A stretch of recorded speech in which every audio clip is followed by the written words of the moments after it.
Hello guys, இந்த வீடியோல யாரை பத்தி பார்க்க போறோம் அப்படின்னு சொல்லி பார்த்தீங்கன்னா, இந்த வாரம் என்ன ரவுண்டை கனெக்ட் பண்றாங்க, அது மட்டும் இல்லாம சூப்பரான சீஃப் கெஸ்ட் ஒருத்தர் வந்திருக்காரு. அவர் யாரு, அது மட்டும் இல்லாம அபிஷிகா இவங்களுடைய பர்ஃபார்மன்ஸ், சுத்தி இருக்கக்கூடிய மற்றவங்களுடைய பர்ஃபார்மன்ஸ்லாம் என்ன அப்படின்றதுக்கான ஃபுல் டீடைல் தாங்க இந்த வீடியோல பார்க்க போறோம்.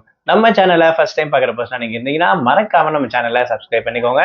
அப்பதான் நான் அடுத்தடுத்து போடுற வீடியோக்கான நோட்டிபிகேஷன்ஸ் அண்ட் பாப்அப்ஸ் வந்து உங்களுக்கு கண்டினியூஸாக கிடைச்சிக்கிட்டே இருக்கும். அது மட்டும் இல்லாம இந்த வீடியோ பத்தி உங்களுக்கான கருத்துக்கள் ஏதாச்சும்னா தாராளமா நீங்க கமெண்ட் பாக்ஸ்லயும் மென்ஷன் பண்ணலாங்க. ஸோ ரீசெண்டாக ஜீ தமிழ்ல நடந்திருக்கக்கூடிய one of the reality singing competition show அப்படின்னு சொல்லணும்னா சரிகமபா லிட்டில் சாம்பியன் சீசன் 5 அப்படின்னு சொல்லக்கூடிய ஜூனியருக்கான சிங்கிங் லெவல் ரொம்பவே சூப்பரா நடந்துட்டு இருக்கு அப்படின்னு கூட சொல்லலாம். ஸோ இதுல இது வரைக்கும் ஓவரலா 25 கண்டஸ்டன்ஸ் இருக்காங்க.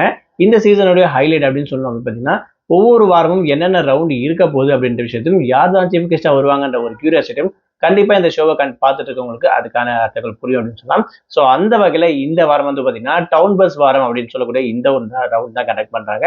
இதுக்கு ஜீ தமிழ் பேஜ்ல வந்து பாத்தீங்கன்னா, அதாவது இன்ஸ்டாகிராம் அபிஷியல்ல வந்து பாத்தீங்கன்னா அதுக்கான க்ளூ மாதிரி எல்லாம் போட்டு வந்து பாத்தீங்கன்னா ஒரு பசில்ஸ் மாதிரி வந்து நீங்களே கண்டுபிடிங்க அப்படின்ற விஷயம் எல்லாம் பண்ணி வச்சிருந்தாங்க.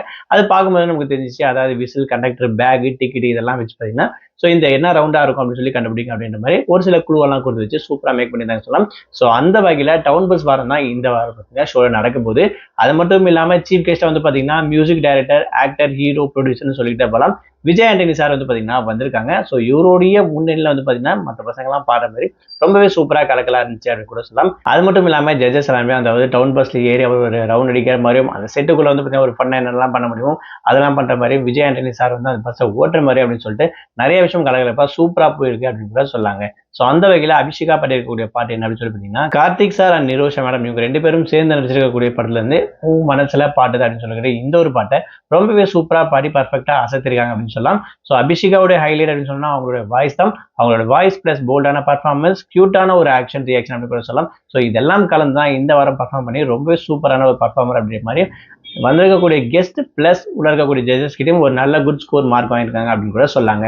ஸோ இந்த சீசனை பொறுத்த வரைக்கும் உங்களுக்கு யாரை பிடிக்கும், அபிஷிகாவுடைய பர்ஃபார்மன்ஸ் எப்படி இருக்குன்ற விஷயத்தையும் மறக்காம கமெண்ட் பாக்ஸ்ல மென்ஷன் பண்ணுங்க.